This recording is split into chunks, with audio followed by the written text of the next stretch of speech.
Hello everyone and welcome to WGBS TV Live, brought to you by SupermanHomepage.com, the #1 Superman fan site in the world. My name is Steve Eunice. In this, our November 19th, 2019 show, we're going to be talking about a range of topics, including the fact that Henry Cavill says he's not done playing Superman. We're going to be talking about Release the Snyder Cut, hashtag, and Crisis on Infinite Earths, comic books, and so much more. Now, to let you know how you can get involved and how you can be part of tonight's show, let me introduce you to my co-host, Mr. Michael Bailey. Hey, Mike. Hey, Steve. How you doing tonight? Yeah, well, thank you. And you?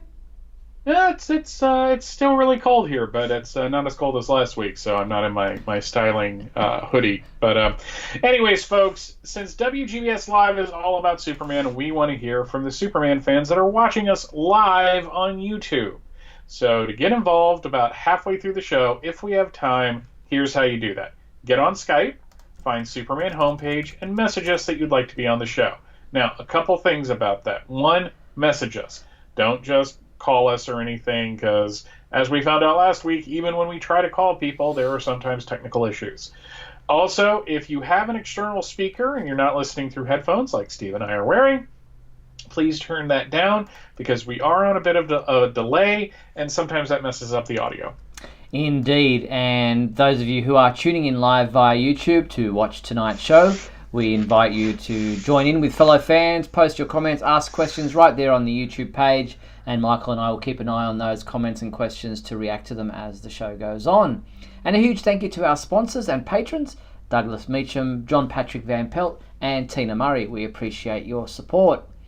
Well, it's never a dull moment in the world of Superman. You know, people often say to me, "Oh, you run a Superman fan site.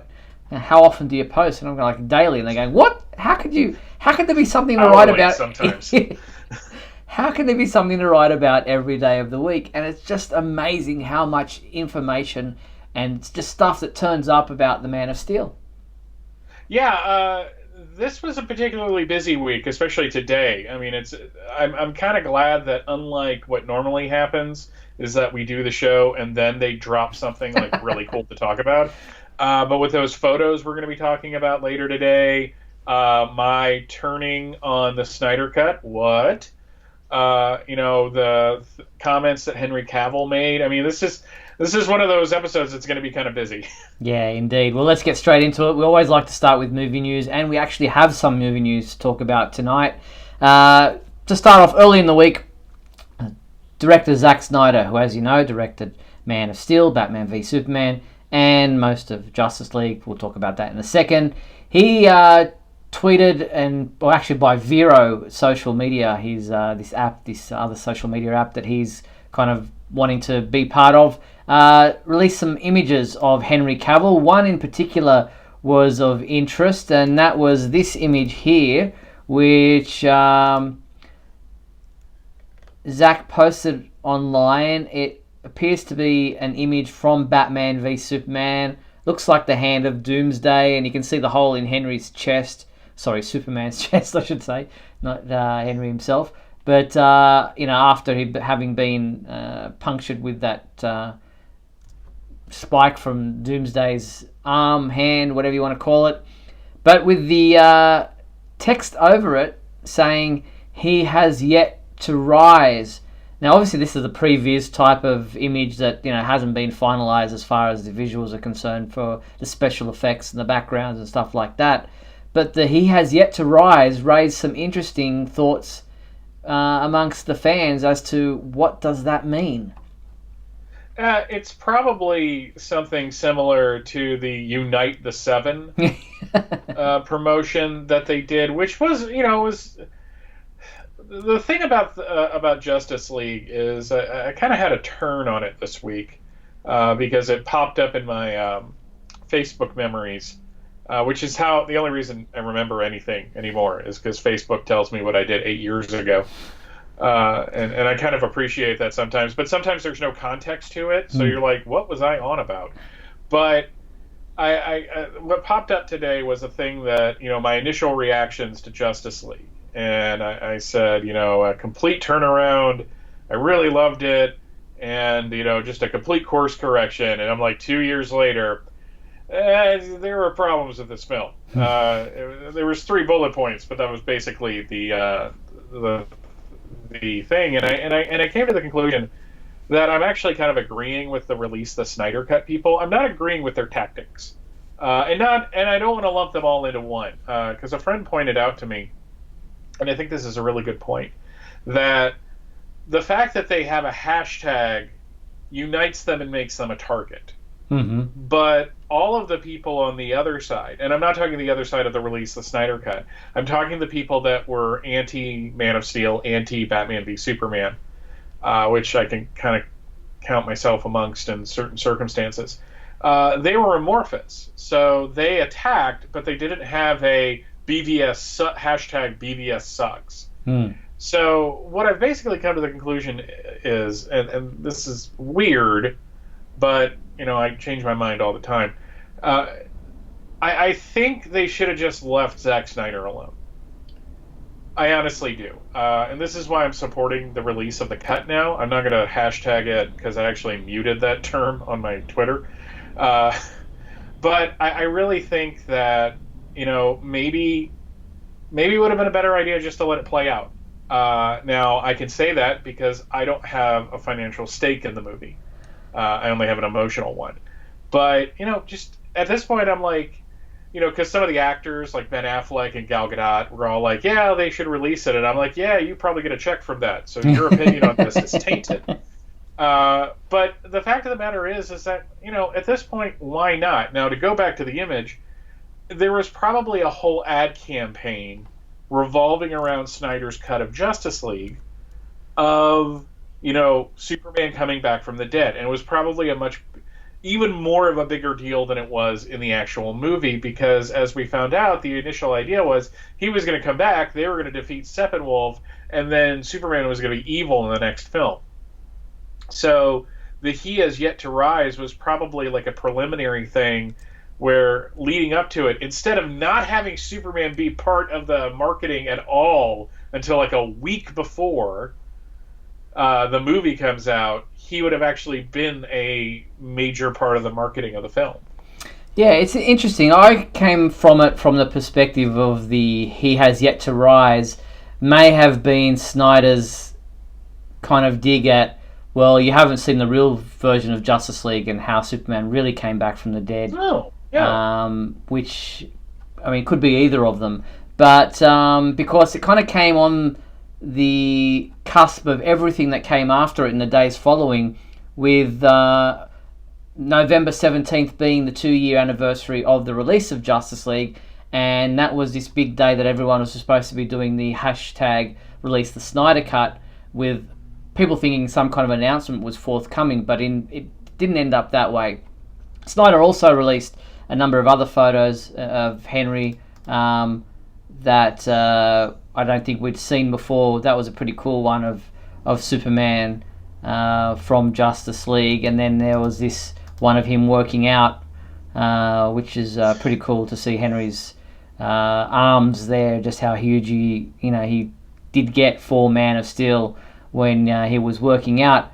But then, as I said, the Snyder Cut information started with Ben Affleck and Gal Gadot both tweeting the release the Snyder Cut, along with 1,000 other people. It actually started trending worldwide, that hashtag on Twitter. It was number one on the trends, and then Snyder reposted their tweets saying, this, if you, what did he say exactly? Just trying to load the page here. He was saying, sorry, I'm just looking at it. Snyder wrote, this ancient Amazonian can't be wrong, and neither can Batman. So when Gal Gadot and Ben Affleck both tweeted release the Snyder Cut, they were also supported by Ray Fisher, who, as you know, played Cyborg, and he deleted pretty much every message on his Twitter account except the release the Snyder Cut tweet, with a photo of him in the football helmet, which I've got some images here of their tweets coming right up. This was an interesting day of all these different tweets happening. right there is Gal Gadot's one with Ben Affleck beneath it, and they use the hashtag release the Snyder Cut. And then there's a photo of the football helmet, Ray Fisher in the NFL helmet, from a scene that we really didn't get to see much of, if at all, in the Snyder Cut, which we know they'd filmed all different things about that.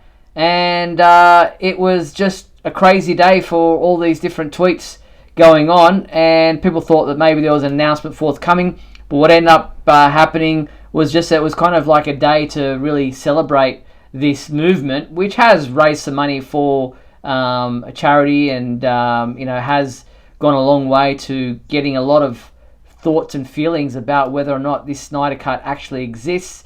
Now we believe it does, and could we see it? We don't know. Warner Brothers really hasn't come out with any kind of response to this movement. It could be released on Blu-ray. Kevin Smith was on the bandwagon today, tweeting, come on Warner Brothers, what do you got to lose, kind of thing. Could it go to the big screen? Could it be a digital release? Who knows at this point in time? But it was just really interesting, considering that after this, Henry Cavill had an interview in a magazine, which we'll talk about in a second, that he confirms that he's not done with Superman.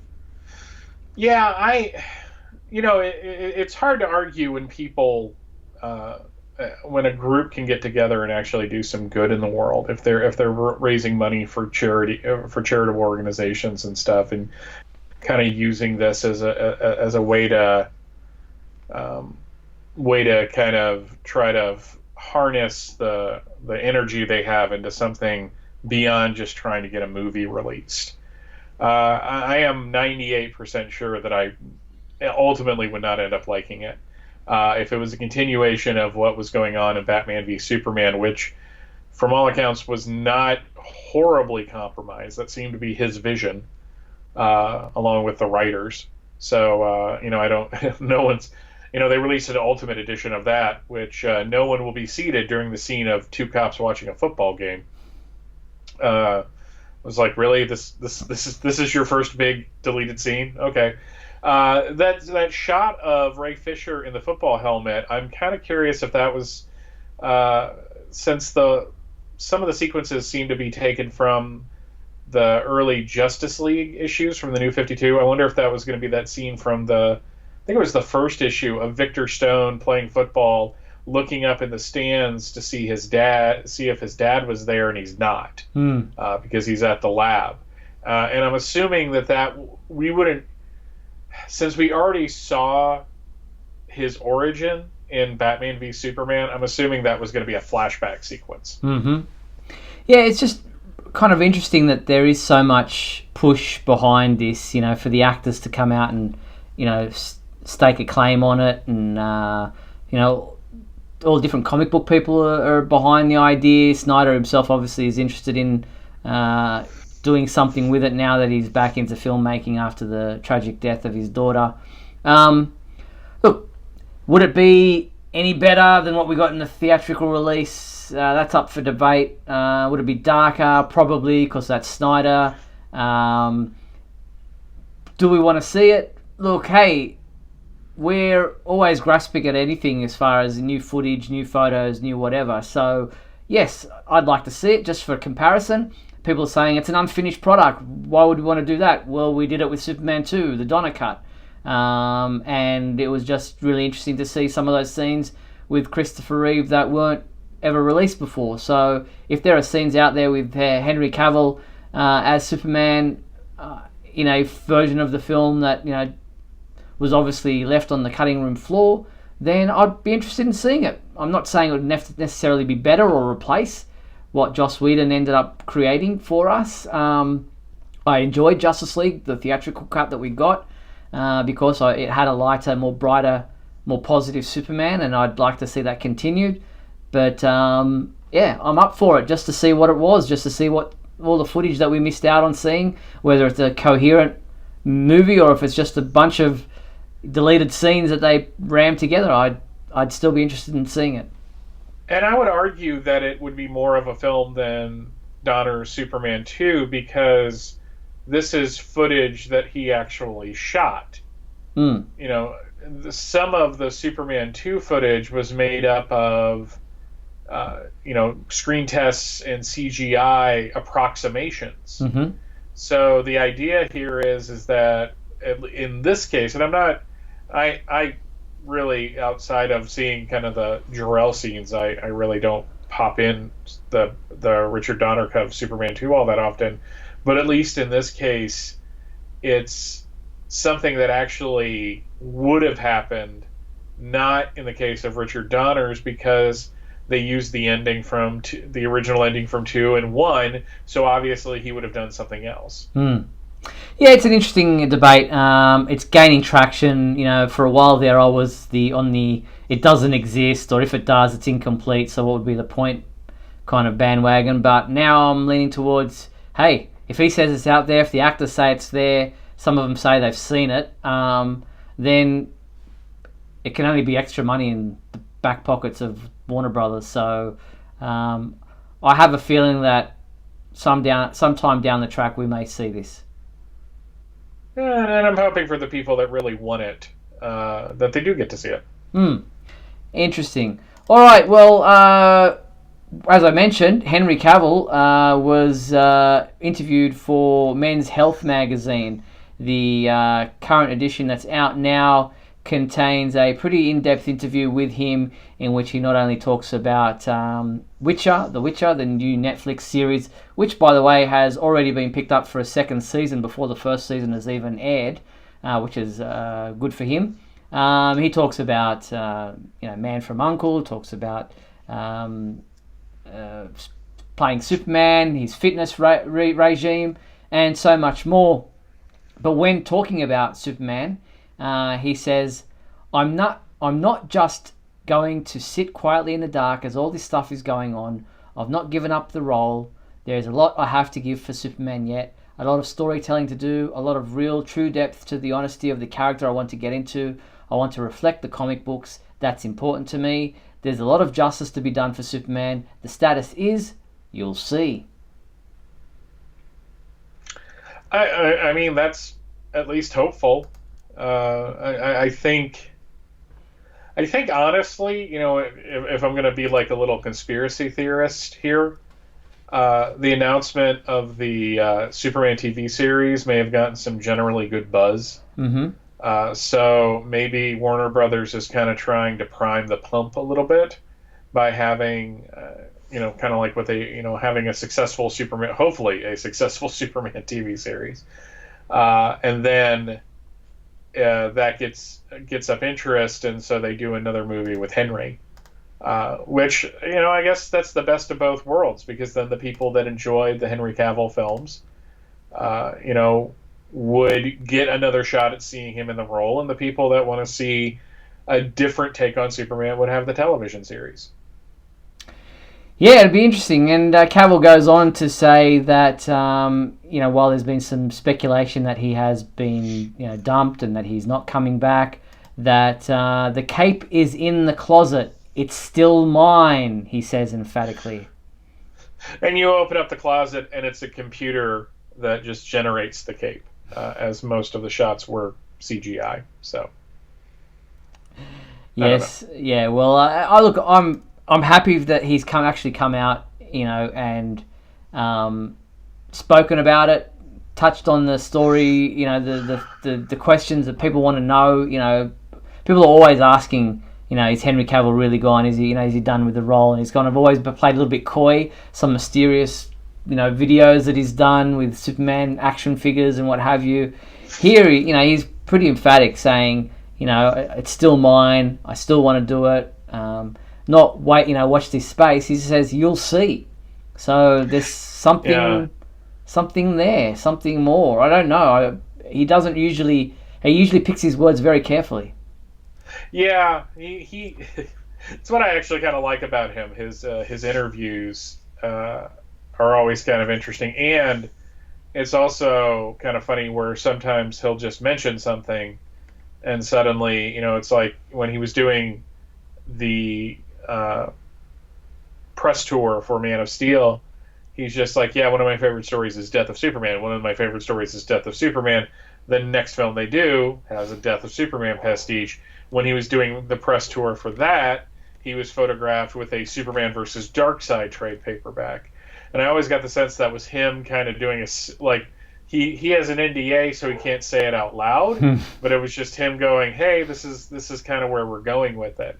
So if he's saying, the cape is in the closet, then maybe he wouldn't say that unless Henry Cavill doesn't strike me as the type of actor that is like trying to do The Secret, that book where, like if you put it out there, it happens. I think he chooses his words carefully, and his publicist has told him what he can and cannot say, because Warner Brothers, if he's still under contract with Warner Brothers for Superman, there's probably still stipulations on what he can say publicly. So very interesting. I'm hopeful. I mean, I like Henry. I've having met him and having heard so many interviews with him, I know that he's a big fan of the character, and the fact that he wants to stay true to the comic books is always interesting to me. It just depends on which version of the comic books he's talking about, I guess.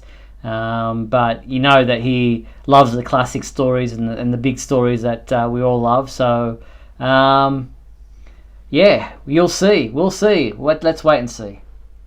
Yeah, I'm looking forward to it. Okay. All right, well, let's jump on to the TV side of things. And Supergirl aired there Sunday night. Tremors was the episode. You gave this one a 2 out of 5. I watched this last night. I've got to agree with you. This was, and I'm going to explain this was the dumbest episode of Supergirl for a while. And when I say dumb, I mean that every character was dumb. They did something stupid. From Supergirl letting Lena into the Fortress of Solitude, to Lena herself grabbing that object and trying as if she's going to sneak off with it. Hello, Supergirl flew you to the Fortress of Solitude. Where do you think you're going? 3, Alex. I mean, some silly stuff there with her and Brainy, and Brainy's cracking his head. I mean, that was just dumb in itself. What's her name? Alex's girlfriend, Kelly. She says to her, "Why didn't you text me?" She fainted as soon as the thing happened. Yeah. The next thing she's waking up on the bed with you sitting next to her. How is she supposed to have texted you? She was unconscious. It's really interesting that the only part of this episode that I really truly liked was John Jones's end of it.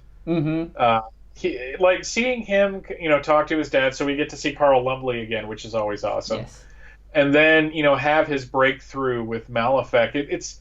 It's kind of funny. I've been thinking about this episode because, when I got done with the episode, the first thing I did was looked at my wife and go, how did Alex and Brainy get out of the headquarters? The headquarters of the super secret Leviathan group. The group that can get to everybody, but apparently force fields are their Achilles heel. Like, oh, Lena had a force field. I couldn't have gotten her. And then are you honestly telling me that Leviathan, this group that I thought was going to be like this super secret, like almost government organization that's going to have like an Illuminati type thing, is a bunch of aliens that fell to Earth during the asteroid that wiped out the dinosaurs?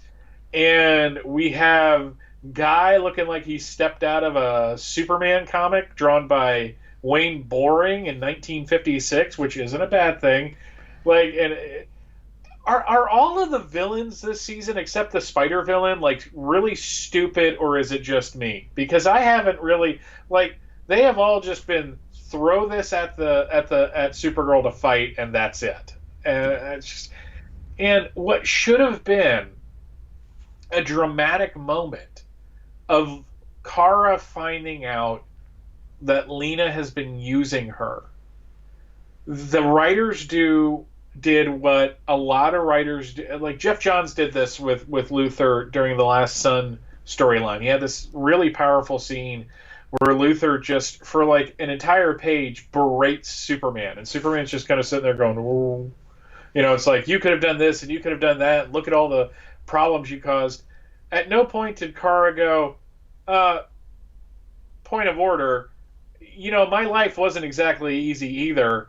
I fell to this planet at age 14. It's really hard for me to open up to people. And oh, by the way, I have an entire family to consider. And there were so many times I wanted to tell you, but I just couldn't. But no, we're falling back on this whole Lena is this abused person that can't trust anybody. And really, over the last 3 seasons, her friendship with Kara has seemed to be really genuine. But now it seems like she was always waiting for the other shoe to drop anyways, which we never got a sense of. It was just like I was watching two very good actors try to put across some really bad writing and pull it off. And yeah, her bringing Lena to the fortress, and when they were walking in, I'm like, oh, hi, this was all a green screen, wasn't it? This was just them walking. Like the fortress set itself, like when they get to the console, there's some physical things that you can kind of get some interactive. You don't have that, yeah, and you don't have that uncanny valley feeling. But when they were walking in, I'm like, wow, they were just walking across a green screen. It's just, this was like, I was hoping everything would come together, and it did. And thanks, I hated it. Yeah. Well, I mean, even the Malefic stuff. I mean, with John, his father is not actually alive. It's a mental thing where he can connect with his dad, and so he's kind of so. Even then, his dad knew stuff that John couldn't know. Yeah. So that was kind of a stretch. The alien guy that what's his name that's being played by Mitch Pileggi, Rama Khan. He knows that Krypton is not of this Earth, and he can bend Earth, but then he tries to use his powers in the Fortress of Solitude, which is like dumb. There was the bomb, or what was supposed to be Rip Roar as a trap. Dumb. Like they just, the two of them just, let's march on over. There he is. That's too easy. And it's a trap. It's a trap. It's Star Wars style. So it's just like, just so much of it was just like dumbed down that you're just sitting there going, oh my God, how stupid are these people? And isn't it lucky that Brainy went to that coffee shop? Yeah, oh wait, they explained that because of the tar pits of National City, which just what the hell? I mean, it's funny though. Now that I'm watching like all the shows together, like every street in National City looks like every street in Star City looks like every. I know they're all filming in the same place, so this makes sense, but there really isn't a whole lot of difference between between the sets or the location shots. No, it's kind of disappointing because I'm curious if the showrunners were distracted with Crisis. And that's why, like last season, you can disagree with the direction last season took and how heavily it leaned into the social commentary. But they had a plan. And it all came together with Luther. So in that case, I was waiting for everything to come together. When it finally did, I'm like, oh, this is great, because they paid it off. The payoff for this is that these aliens are banding together because the humans are ruining the Earth with climate change. Though somebody argued with me on the site that it's not just climate change. Come on, it's their social thing. Yeah, that's right. It's their commentary on that. Yeah, we've walked away from everyone stop looking at your darn phones to, save the planet. And it's just like when that Leviathan agent, who is all dark and mysterious at the end of last season, and every time we've seen her this season, she has been a lethal threat. Like, she goes up against Lena and loses, and she just, goes back and like... Skulks off. Yeah, it's just like... What? Wait a second. You guys are... okay. So now I don't think of Leviathan as a threat. No, true. They're just showing that they're incompetent against certain technology. But even Alex and Brainy going to that location and going down the elevator on their own without any backup. and then she calls Supergirl, and Supergirl doesn't arrive. And then 5 minutes later, once they're out, and Supergirl never arrived, Alex is just worrying about her relationship and isn't worried about why didn't Supergirl come to save us. And yet she's trapped in the Fortress of Solitude because of what Lena did to her, and nobody's even any the wiser. No one's even thinking, where's Kara? She didn't come. We pressed the thing. We called for her. She said, I'll be there. Send me your location. And she never came. But yeah, it's just like they get into the bad guys' headquarters, or at least one of them, and all we get is girl in cocktail dress looking with her magic vision, seeing them like, oh, okay, well, they're here. I'm going to go back to whatever the heck I'm doing right now. And again, they don't show how they got out. How did they get out? This should have... Now, like, if you end the episode with Brainy and Alex trapped in Leviathan's headquarters, John's not available because he's made up with his brother, and Kara's not available because of what Lena did with her, and you change a little bit of the writing of that scene, then you're like, oh, okay, Leviathan... High stakes. Leviathan has Alex and Brainy. How are we going to get out of this? And apparently how we're going to get out of this is not deal with that at all. Have an overly emotional, like CW up to 11 scene with Alex and Kelly deciding that they're going to stay together, even though they hinted that they might break up, which I'm glad for.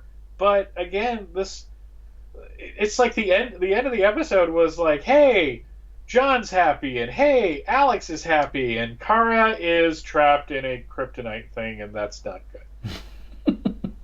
And now we've got a week off to sit and think about it, and it wasn't even a great episode to sit and think about for 2 weeks.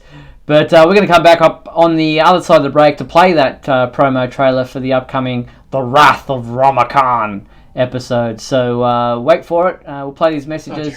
And then we'll come back with that trailer right after these messages.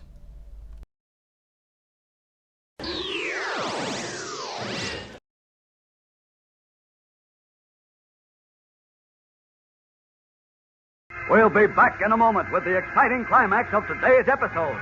So stand by.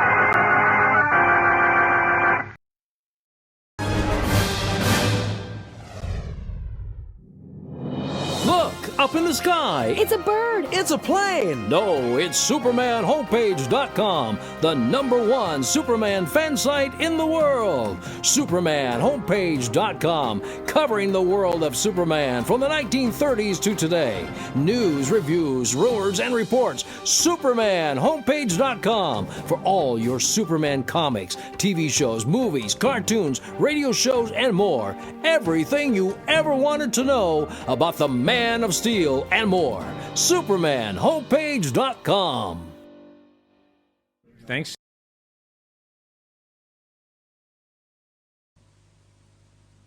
Just try one. If you don't like it, it's easy to give up. Uh-oh, nicotine. I'd better move fast. Up and away! Go on, kid, go on. Superman, is it hard to give up smoking, or is it easy like nicotine says? You no-good windbag, nicotine. No, Superman. Leave me one. Please, I need one. Just... That's how hard it is. And that's why I never say yes to a cigarette.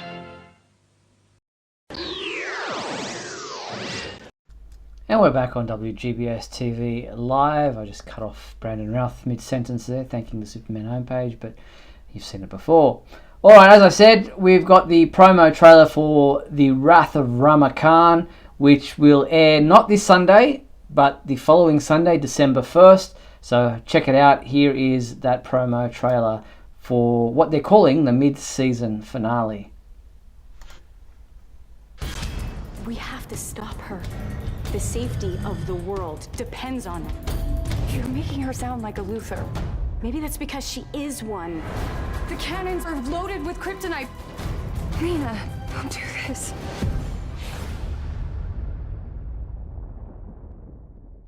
So there's Kara pleading to Lena not to do this. That was the other thing about this past episode. The Fortress of Solitude detected Luthor DNA, but she's adopted. Oh my God, I never even thought of that. Wow. She's not a Luthor. Unless Superman programmed it with her and Lex's DNA, but yeah, she's not... Okay, so I'm trying to remember... Now I'm mixing up me Smallville with me Supergirl. Was it revealed that they share a father? Maybe. I just always remember her being adopted. Yeah, I mean, that was the big thing, is that she was adopted, and we saw a bald Lionel Luthor, who looked more like Daddy Warbucks than Lex. Mike's saying that he thinks she's Lex's half-sister. So still, that's some thin DNA, is what I'm saying. Yeah, well, she's still technically a Luthor. So this episode, The Wrath of Ramakan, Sunday, December 1st. Supergirl's struggle against Leviathan reaches a boiling point as she faces off against Ramakan. Meanwhile, as Lena and Hope work to launch Project What is that? Project what? Non-Nasir? What is that thing? The pronunciation of that? I would have to see the word. Nocceere. Is it Latin? It must be Latin. Anyway, Hope proves to be an invaluable asset to Lena. So yeah, I saw this trailer and I'm like, looks like it's going to be the silliest episode they've ever done. And I'm wondering again, are things going off the rails because of Crisis and all the effort going into that, and will things kind of calm down on the other side of the mid-season break? And the other thing that I was thinking about is, like, did I really expect every episode and every season to be good? I mean, every show has a kind of bad season. I mean, season 4 of Smallville had some pretty lousy episodes in it, and season 5 was really uneven. But then they kind of, thanks to Green Arrow, kind of came out of that skid with season 6. So this is just how shows go, in my opinion. And I'm not excusing it, but I also think that I've been fairly positive on this show, so that if I am complaining about it, it's coming from not somebody who just wants to be, a voice, an angry voice on the internet. I could be that, but that's not what I'm trying to do here. You're holding it up to a higher standard. Yeah, I mean, it's just like, this show has been good, and I'm not getting that. We're hardly getting any Supergirl this season. Yeah. Now, joining the comments is asking if John Cryer is back. Do we get new footage? Is he part of Crisis? Because he said we've seen an image of him in there. Or is it just recycled footage that they're using? I'm sure he's back. No, in fact, Marv Wolfman wrote one of the scenes that he's in, if I'm reading social media right. But yeah, John Cryer has been really active on Twitter when not complaining about the president, talking about the fact that he's in Crisis. When somebody did a freeze frame of that trailer they released of him standing with everybody, he's just like, well, who do you think's going to save everybody in a crisis? So I'm guessing this is Lex from an alternate Earth? No, remember at the end of last season, the Monitor came to him at the very end. I think the Monitor brought him back to life. Okay. Yes, so he is part of Crisis. We'll wait and see how much he's involved and how much a lot of the guest cast are involved, because we did get some new crossover teasers. Yes. And I'm going to play them back to back right now for you. They're all very short, but check out these teasers for DC's Crisis on Infinite Earths crossover on the CW coming up in December. He sent you here to get me. Because the crisis is here. I will be running home to you.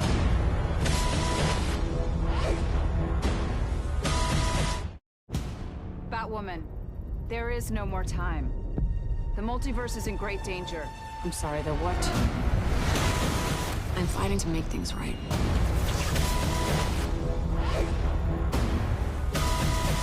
Who the hell are you people? We need your help stopping this antimatter wave. You just told me my world is over, and you need my help. No one else Lois has to die.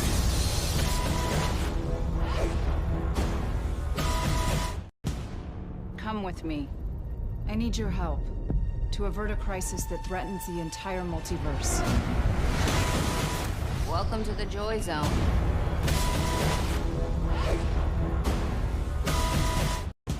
There's a wave of antimatter destroying everything in its path until it obliterates all reality. We can beat this together.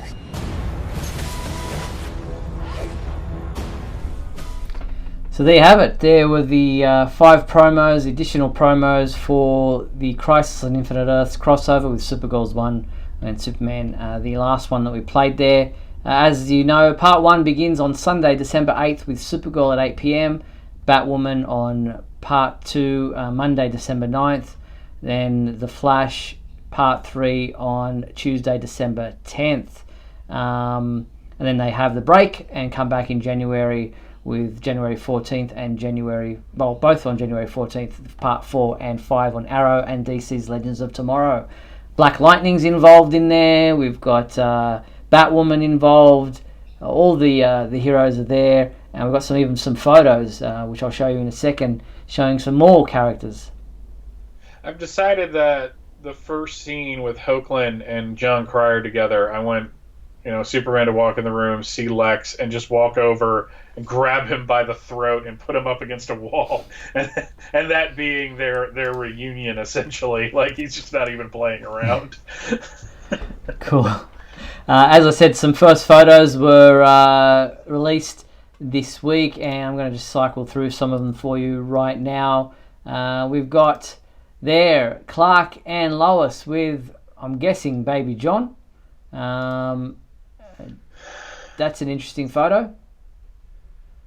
Yeah, I showed that to my wife. She goes, maybe they should have a joke where the baby's middle name is Martha, so that someone can yell, "Why did you say that name?" We also have Superman there with Batwoman and the Atom. We've got the whole crew there, or most of them, all standing together, posing together. Pretty much a great cross-selection of all the different characters from all the different shows. Not all of them, but probably the main cast right there. Yeah, I really like the look of these photos. It's really kind of cool to see, that Routh is going to get to be the Atom and Superman in this. Mm-hmm. And I know this is kind of his goodbye to the show too, if I'm correct. Because he shot his last scenes during the Crisis crossover. One of the cool things during the trailers that I noticed that doesn't have anything to do with Superman, but it looked like Black Lightning was talking to the John Wesley ship Flash. And I was like, okay, good. Maybe they won't just kill him 30 seconds after introducing him this time. But it was the photos that kind of came up today that really got me excited. Yeah, and we'll go through some of those right now. So more photos arrived from what appears to be the Batwoman episode of the Crisis crossover. We've got Tyler Hoagland as Superman. We've got Bitsy Chulak as Lois Lane there, looking at what appears to be that book once again.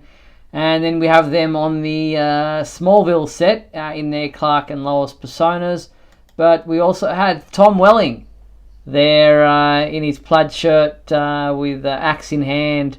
Obviously, they've gone over to his Earth and having a chat with him there. He looks in good shape. Yes, there was a bit of a kerfuffle today about, well, why is he wearing gloves? And then somebody posted an image from an early episode of Smallville where he was doing yard work and wearing gloves. So not even Superman doesn't want to get his hands dirty if he doesn't have to. I guess it's part. He doesn't need glasses either. He's not wearing them here in this shot. But if you're going to be out working in your farm, people are going to say, "Hey, you should be putting gloves on. You're going to get blisters there." Oh yeah, sorry. So but yeah, he looks in really good shape actually. Yeah. So there's then we also have Brandon Routh in his Clark Kent persona. Interesting Daily Planet. In the background there, planet attacked, numerous fatalities, news office gas attack, complete carnage.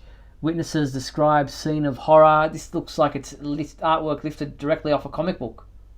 Yeah, and that's what happened. Is the Joker attacked the Daily Planet in the Kingdom Come universe, and that's what kind of set everything in motion. So when I saw that, I was like, okay, it is kind of a mixing of the Reeve Superman and Kingdom Come, which means what happened to Lois? Did Lois actually die? Or is she still alive? And if she did die, is it the Margot Kidder or the Kate Bosworth?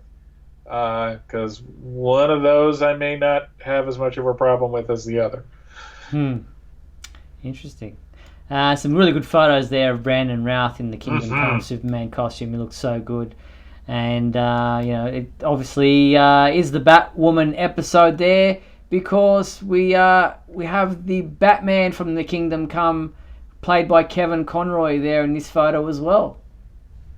Yeah, I am so excited for that. I mean, it's just, and looking at that one image of Brandon in the costume kind of crouching down, like, I look at that and I see every wasted opportunity that we got from doing what they did with Superman Returns, because it looks like he would have been an amazing if he got to play a different Superman, a more original take instead of having to play Christopher Reeve, essentially. You might have gotten something really exciting. But yeah, seeing Kevin Conroy, man, it's just I haven't seen anything yet that has made me go, oh man, that's going to suck. And for those who don't know, you probably should know, but Kevin Conroy obviously is probably the most famous voice of Batman in history, having played him in Batman the Animated Series and so many others. He's just the iconic voice of Batman for a whole generation, if not many generations.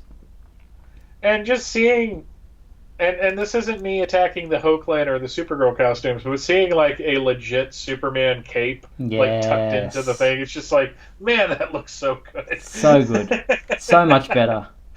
Hopefully Tyler Hoechlin Superman sees that and says, you know what, it actually looks really cool. I think I'm going to adopt that, and then takes it into the new series. Yeah. It is now not out of the realm of possibilities. Yes, indeed. Let's hope.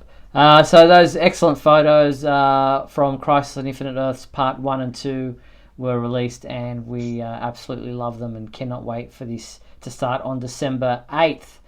All right, we change tack now and look to the comic book side of things, and Superman number 17 arrived this past week. Adam DeChannel, our reviewer on the website, gave this a 1 out of 5. He said this issue was less a story and more a collection of cutscenes. Felt like a clip show montage from a sitcom. And I have to agree with him in many ways that it was just a collection of different little stories here and there pieced together. It's a prologue to the Truth saga that we've all been hearing so much about. I guess it's kind of like a setup issue in many ways. Yeah, I'm not reading it, so can't really say too much about it. I just, if Adam's a pretty fair reviewer, so it's like if he or Mario doesn't like something, I'm gonna err on the side that it's probably got some problems with it. Well, I mean, Mario's been so down on the books of late. He's been reviewing Action Comics for us for quite a while now. He's actually decided to step down from not only reviewing the book, but from buying it. So, we've got, I think it's James who's going to be taking over. James Lance will be taking over on Action Comics as of this next issue coming up. But that's how much it's turning some people off. Bendis' writing is, love or hate for many people. Yeah, and that's how it's going to be. And it's one of those things where, both sides of that are right. If you like it, then it's for you. If you don't like it, then it's not for you. I still believe that the decision to eject Clark in the way they're doing it, even though they're not getting rid of Clark Kent, I know. And this isn't going to turn into a rant, I promise. But it's one of those things where I think it's not good for the character, and we could talk about that on a more objective level. But in terms of actually enjoying the book, that some people like liver and onions. I don't understand it, but they like it. And I can't tell them, well, no, that tastes bad, because obviously to them it tastes good. So, but if Mario's given up, good luck, James. Wait and see just what this story brings, because I'm sure it's going to really, put a few noses out of joint, so to speak. Yeah, this is going to be the acid test for Bendis's run. Yeah. Because he had an easy time coming in, because like I've said in the past, the books were on a good footing, so it's not like he's coming in to save it, so there isn't as much pressure. Now he's doing something big, and he's doing something that, yes, isn't permanent, but is going to be the status quo for a little while. So let's see how it does, and what if it tanks? It'll be interesting. It'll be interesting indeed. Wait and see. So looking at comic books available this week, and again, we've got quite a few. The list just seems to be getting bigger and bigger each week. Here is what is available this coming week for Superman comic book fans. We have Batman Superman number 4, continuing the year of the villain with the Batman Who Laughs, and we have this really cool variant cover right there. We also have Justice League number 36, also part of that Year of the Villain Hostile Takeover. We've got a variant cover for that as well. We have Supergirl number 36, which is available in that same kind of Year of the Villain type cover, and that is available in a really cool variant as well, with Kara doing the shirt rip, which we haven't seen too much of for Supergirl. We also have Jimmy Olsen number 5, the 5th issue of this 12-issue maxi series, which is also available in a variant cover. Superman doing that kind of gargoyle stance, but there's a seagull sitting on his head. We have the Absolute New Frontier 15th Anniversary Edition hardcover. Can you believe it's been 15 years? That is out this week. We've got Adventures of the Super Sons Volume 2 Little Monsters trade paperback. We have the Death of Superman The Wake trade paperback. We have Deceased hardcover out this week. We have the Dollar Comics Luthor number 1. I know Michael loves that comic book. We have and we have Superman Volume 2 The Unity Saga The House of L hardcover. I love that cover right there. Out this week as well. So quite a few things there for comic book readers of Superman. I'm glad that that Superman The Wake got a trade. Got a trade. I bought the whole thing. I still have yet to read it. But I always liked. Oh yeah, you're right about that cover, by the way. To the Superman Unity Saga Volume 2. That is Ivan Reis draws a really good Superman. He does indeed, and that's one of the central images that we've used in the new 25th anniversary banners that we've got up on the website that rotate. I just love that image. It's nice front and center as a current image. Alright, we also got the solicitations for February released this week, and there's a number of things to unpack in there. Just go through some of them just quickly. We've got the Superman Villains number 1. The Man of Steel's greatest villains react to the biggest news to ever rock the DC Universe. Luthor, Mongul, Toyman, the Joker, and more of the world's greatest villains must come to grips with how the world changes now that the truth has been revealed by Superman. Some of comics' most unique and creative voices unite to tell a story that changes all the rules. Yeah, that again, it seems like seems like they're trying to milk this for everything they can get out of it. Mm-hmm. And to a certain extent, that's not a bad thing, because that's cool. Let's explore it from all the different angles. Yeah, let's see what they all think. I'm not buying it, but again, it's short-sighted, because you can only do that so many times. Yeah, well, I guess doing it once is enough for them, because then they get to sell it as one shot with probably a heightened price for it Also out in February is Superman number 20, which the United Planets is a perfect, beautiful idea that completely flies in the face of everything that barbaric Mongol has been fighting for his entire life.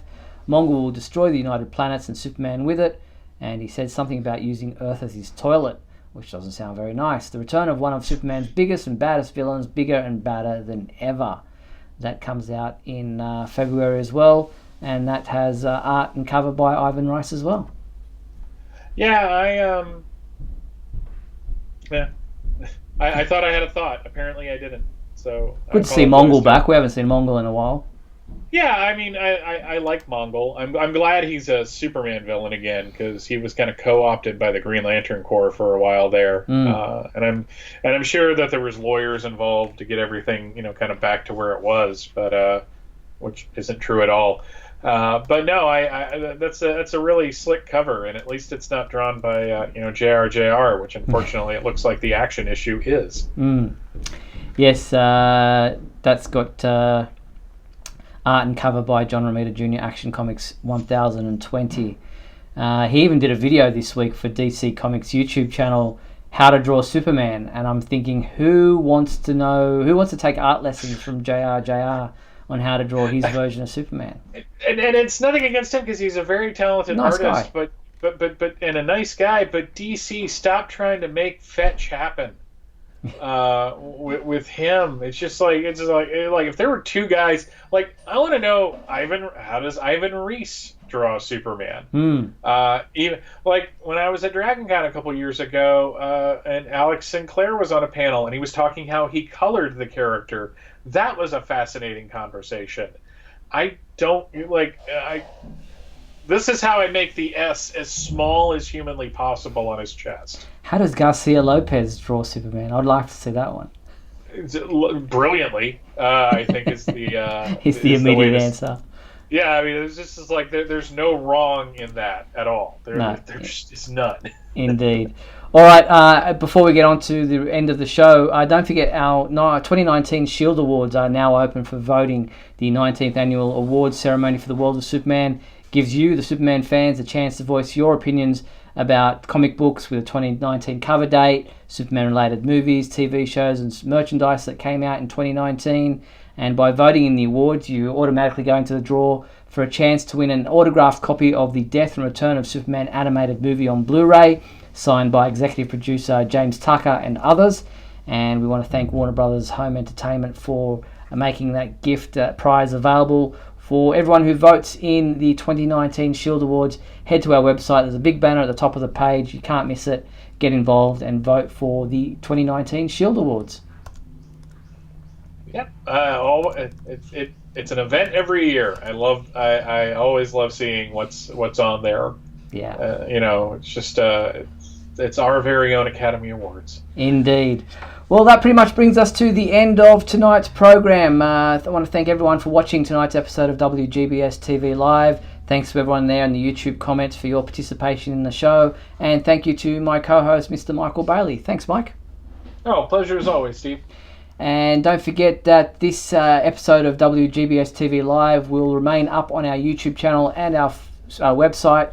If you'd like to watch it back in full, miss part of the show, you can always do that on either of those two locations. Also, we'll be back next week on Tuesday, the November 26th at 7:30 p.m. Pacific time for another edition of WGBS TV Live. Look forward to talking to you then. Until then, be sure to check out supermanhomepage.com for all your daily news updates on everything surrounding the Man of Steel. I'm Steve Eunice on behalf of myself and Michael Bailey. Thanks for watching WGBS TV Live, brought to you by supermanhomepage.com.